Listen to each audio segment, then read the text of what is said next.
India already जो है वो जापान को क्रॉस कर चुका है और थर्ड लार्जेस्ट कार मार्केट है इस वक्त अमेरिका के बाद और चीन के बाद जापान को क्रॉस कर दिया कि वो ऑटो मार्केट में उन्होंने अपना देखें पंजे गाड़ लिए। ठीक है, इंडिया देख लें दंदनार है पूरी दुनिया में वो कि जिससे दिल करता है तेल खरीदता है, जिससे दिल करता है एनर्जी खरीदता है, जिससे जो दिल करता है कहना जो करना है। ये ऑफर्स अच्छी दे रहा है, एक तो चीपर दे रहा है ऑफर, और सेकंडली वहाँ पे एनवायरनमेंट ऐसा है कि वहाँ पे लोगों के पास इन्वेस्टमेंट के टूल्स ज़्यादा हैं चाइना की निस्बत। इंडिया की तो बात छोड़ दें, वो तो अब सुपर पावर है, कैपेसिटी उनके पास है, टैलेंट भी है। इनफैक्ट अब 10 साल के बाद देख लीजिए दुनिया का टैलेंट इंडिया से निकलेगा। पाकिस्तानियों जागो, हमें सिर्फ एक बात के फख्र है कि जनाब हमारी जो फौज है ना वो दुनिया की छठी बड़ी तरीन फौज है। हम धरने दे रहे थे, वो क्या कर रहे थे इंडियंस, वो पूरी दुनिया पे राज करने के लिए तैयारी कर। व्हाइट हाउस उनका है, पूरा यूएस उनका है, जितनी दुनिया की कॉर्पोरेशन है, मल्टीनेशनल, सबके सीईओ इंडियंस हैं।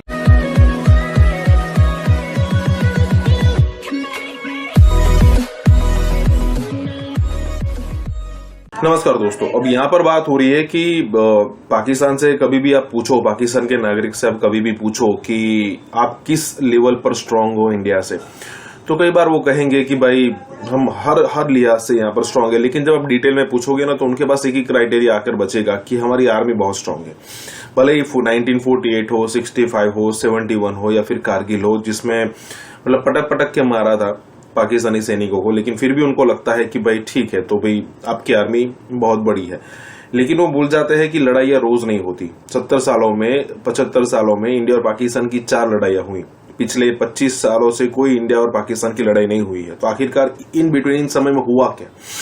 तो ये हुआ कि हर किसी कंट्री ने अपनी प्रोग्रेस देखी, हर किसी कंट्री ने अपने आप को इंडस्ट्रियलाइज करने की ट्राई की, जिससे वहां पर मैक्सिमम रोजगार बन सके, जीडीपी बेहतरीन हो सके, मतलब ग्रोथ हो सके। अब यहाँ पर अगर आप देखो तो इंडिया ने सिर्फ इंडिया के अंदर, इंडियंस ने सिर्फ इंडिया में काम किया है, कई सारे इंडियंस बाहर गए हैं। अगर आप विवेक रामास्वामी को जानते हो तो नेक्स्ट प्रेसिडेंट कैंडिडेट हो सकते हैं अमेरिका के अंदर। अगर आप कमला हैरिस को मतलब जानते हो, भले ही वो एक्सेप्ट करे ना करे, लेकिन उसके रूट्स भी इंडियन है और वो वाइस प्रेसिडेंट है वहां की। अगर आप यूके का देखो तो ऋषि सुनक वहां के प्रधानमंत्री हैं। जब इस टाइप की सिचुएशन क्रिएट, और वो तो भूल ही जाइए, वो तो कई सारे हैं, कई सारी बड़ी बड़ी कंपनीज के सीईओ जो है वो इंडियंस है। ये तो टॉप लेवल की बात हो गई। मिडिल लेवल और बॉटम लेवल में कई सारे इंडियंस भर भर के पड़े होंगे और उनका इन्फ्लुएंस डेफिनेटली काम करता है। इसी के साथ ये वीडियो शुरू करते हैं। आपको पता है इंडिया ऑलरेडी जो है वो जापान को क्रॉस कर चुका है और थर्ड लार्जेस्ट कार मार्केट है इस वक्त अमेरिका के बाद और चीन के बाद जापान को क्रॉस कर दिया है। और 14% इंडिया की जो ऑटो एक्सपोर्ट्स हैं उसमें इजाफा हुआ है। पिछले साल मेरा ख्याल है कि तकरीबन कोई 6.5 लाख से ज्यादा गाड़ियां जो हैं वो शिप की गई। जापान में आज भी जो है वो ज्यादा है, लेकिन द क्वेश्चन रिमेन्स कि इतनी ज्यादा डिस्पैरिटी आप देखें कि दुनिया वहां पे जाती है, कहती है एक्सपोर्ट हब बनाएंगे, हम दुनिया में से इन्वेस्टर पकड़ पकड़ के लेके आ रहे हैं, लेकिन साड़ी दाल नहीं पिघलती, साढ़े को समझ ही नहीं आती हाँ केड़े पास जाना। निसान का मैं देख रहा था वो कुछ $600 मिलियन की इन्वेस्टमेंट करना चाह रहे हैं, वो कुछ 6 नई गाड़ियां जो हैं वो लॉन्च कर रहे हैं। मतलब वहां पे तो तमाम हाई क्वालिटी व्हीकल्स, वो कह रहे हैं इंडिया फर्स्ट जो है वो जो मेक इन इंडिया मॉडल है, साथ में उन्होंने रेड टेप खत्म की, करप्शन को नीचे लेके आए, इन्वेस्टर्स को लेके आए, माहौल दिया। आज आप देखें वो कहाँ पे खड़े हैं, फिर वहां पे कंज्यूमर भी बहुत ज्यादा है, मार्केट बड़ी है डेफिनेटली। सो इंडिया की जो एक्सपोर्ट्स हैं इन ऑटोमोबाइल वो ऑलरेडी इसके तमाम जो एशियन राइवल्स हैं उससे ज्यादा हैं। ठीक है जी, इंडोनेशिया ने कोई 5.25 लाख के करीब, 5 लाख प्लस जो है वो गाड़ियां एक्सपोर्ट की। थाईलैंड ने 3 लाख, इंडिया ने 6,62,000 के करीब जो गाड़ियां की। तो अब आप देखें कि जस्ट एक सेक्टर को मैं उठा के बात कर रहा हूँ, मैं और कहीं नहीं जा रहा, मैं सिर्फ एक सेक्टर की बात कर रहा हूँ कि वो एक सेक्टर जो है वो कहाँ पे इस वक्त जो है वो जा रहा है। ऑन एवरेज आपको पता है इंडिया में जो FDI है सालाना वो $70 बिलियन के करीब है, $70 बिलियन। सो ये आप इमेजिन कर सकते हैं कि where do we stand. India उन्होंने कहाँ लाके खड़ा कर दिया कि वो ऑटो मार्केट में उन्होंने अपना देखें पंजे गाड़ लिए। वो कह रहे हैं पाए नसी तो एक्सपोर्ट करांगे, दैट इज द कॉन्फिडेंस। देखिए ऑटो मार्केट, जब ऑटो मार्केट के लोग खुद बोले कि हम इंडिया को एक्सपोर्ट हब बनाना चाहते हैं, तो अब आप इमेजिन करें पीछे स्टेट की कितनी बड़ी सपोर्ट है, स्टेट की कितनी बड़ी सपोर्ट है कि जिसकी बेस पे वो ये कह रहे हैं कि ऐसी जनाब तो हम देंगे। अब जो मारुति सुजुकी है वो इंडिया का लार्जेस्ट कार मेकर है। सुनने में आया कि उनका जो मार्केट शेयर वो 41% है। ठीक है जी, वो तकरीबन सालाना जो है वो कोई 25 लाख गाड़ियां बनाते हैं, 2.25 मिलियन, कोई 23-24 लाख गाड़ियां बनाते हैं। ठीक है जी, और ये जो है वो अब वो एडिशन पे एडिशन किए जा रहे हैं। ठीक है, और हमारी सुजुकी बंद, टोयोटा बंद, होंडा बंद, निसान का तो मेरा ख्याल है यहाँ पे कुछ है ही नहीं है। ठीक है, इंडिया देख लें, दंदनार है पूरी दुनिया में वो, कि जिससे दिल करता है तेल खरीदता है, जिससे दिल करता है एनर्जी खरीदता है, जिससे जो दिल करता है कहता जो करना है। डिपेंडेंस क्रिएट करें दुनिया के ऊपर। हमें ऐसा होना है कि दुनिया हम पे डिपेंडेंट हो।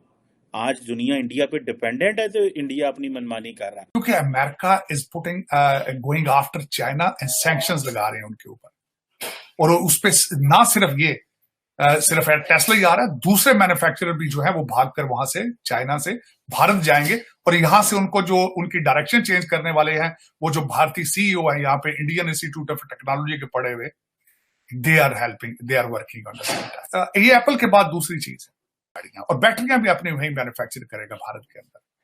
मैं समझता हूं ये भारत की जीत है, लेकिन उसके मैंने ये ट्वीट किया था, मैं क्या टेस्ला, मैंने ये कहा था कि Tesla is going after their Apple and they will manufacture their cars and batteries there as well. लेकिन उसमें चीमा साहब मैं ये अगले बात ये बताना चाहूंगा कि जो मैं देख रहा था दूसरी चीज भारत की एक्सपोर्ट इंपोर्ट के हवाले से, भारत ने अपने अफ्रीका के अंदर इस तरीके से अपने मिलिट्री अटैचीज को ट्रेन करके भेजा है कि वहां पे जो रशिया की आर्मामेंट की जो इंटरप्शन आई है, गैप क्रिएट हुआ यूक्रेनियन वार पे, आज मैंने एक आर्टिकल पढ़ा, बल्कि मैं उसको ट्वीट किया, affordable armaments made in India. और इंडिया ऐसा एक कंट्री है कि जो इस वक्त जिसकी इकॉनमी काफ़ी बूम हो रही है, जिसके सिलसिले में उसने एप्पल लाइक एक एप्पल कंपनी है, ये टेस्ला एक कंपनी है, इसको अपनी तरफ मूवमेंट का जो है वो एक प्लान बनाया हुआ है कि इनको वो ऑफर्स अच्छी देंगे, फाइनेंशियल ऑफर्स देंगे, और इसके अलावा ये चीपर होगा, चाइना की निस्बत ये चीपर होगा। और इसमें जो जोग्राफिकली और इंडिया की जो लोकेलिटी है उसमें जो लोग वहाँ पे हैं उनको जो लोकल लोग हैं उनको भी फ़ायदा होगा, और इंटरनेशनली भी इसको फ़ायदा होगा।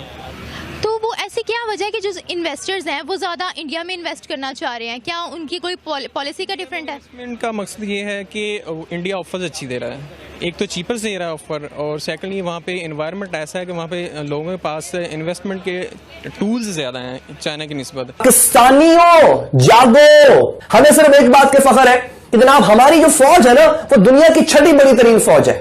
वो क्या कर रहे थे इंडियंस, वो पूरी दुनिया पे राज करने के लिए तैयारी कर रहे हैं। यानी इंडिया जो है वो डिजिटली कहां से कहां पहुंच गया, आपके मुल्क में अभी अमेज़न तक नहीं आया यार। तो डेफिनेटली अभी टेस्ला 1 by 1 इंडिया में प्रोडक्शन हाउस काफ़ी ज़्यादा रैपिडली बढ़ते जा रहे हैं, तो इन दिस वे में टेस्ला भी वहाँ पे मूव ऑन कर रहा है। लेकिन चाइना तो बजाते खुद एक सुपर पावर है, इकोनॉमी भी उसकी बहुत अच्छी है, एक स्टेबलाइज्ड कंट्री है, तो फिर क्यों चाइना को छोड़ के भारत में आना चाह रहा है? नहीं, देखें ना, फिर इंडिया में गूगल भी के CEO इंडिया से हैं, इंडिया स्टडी के हवाले से भी बहुत आगे है, इंडिया की डेवलपमेंट भी काफ़ी आगे है, तो ये सारी चीज़ें भी तो कहीं ना कहीं मैटर करती हैं एज़ कम्पेरेटिवली चाइना डेफिनेटली एक सुपर पावर है, बट अब इंडिया भी पीछे नहीं, इंडिया काफ़ी चीज़ों में बहुत से अब तरक्की कर रहा है, एज़ कम्पेरेटिवली पाकिस्तान से भी वो काफ़ी ऊपर जा रहा है, कंपेरेटिवली टू स्टडीज़, उनकी रिसर्चेज, सब चीज़ें पाकिस्तान से तो बहुत ऊपर है। तो वो आगे $5 बिलियन का वो असला बेचने के चक्कर में अफ्रीका में दोबारा आ रहा है for manufacturing, for domestic sale and export के लिए।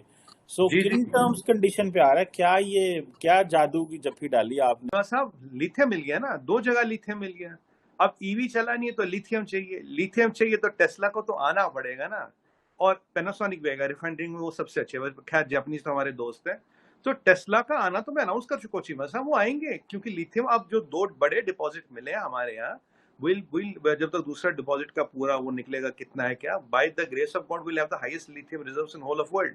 पहले हम नंबर 2 पे थे, आफ्टर द सेकंड लिथियम जो मिला, we are now at number 1 in lithium reserves in whole of world. तो ईवी बनानी है तो लिथियम चाहिए, और आप देखिए चाइना में उसका कारखाना तो लगभग बंद